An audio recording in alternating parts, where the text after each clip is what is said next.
با تو هم. برام یه لیوان آب بیار. خیلی خوب.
شاهمیر.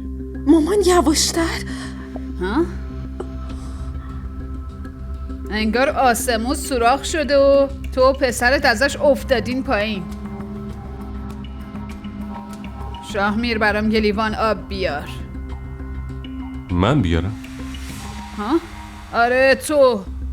حالا انقدر بزرگ شدی که واسه مامانت یه لیوان آبم نمیتونی بیاری، نه؟ من صبونه الان میارم.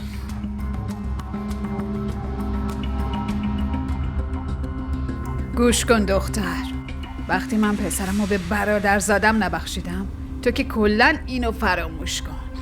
همین یه پسر برات مونده، اون یکی رو که عروست برده دبی. آب.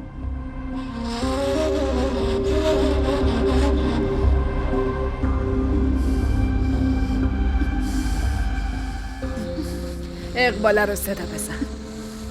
اقباله. بله داداش شاهمیر. بیا اینجا.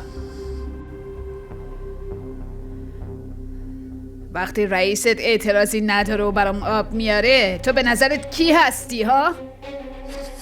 هر کی در مورد من بهت گفته خیلی اشتباه گفته. صبحونم رو بیار تو اتاقم. داروامم تموم شده. سر راحت میخری برام میاری. چشم میخرم.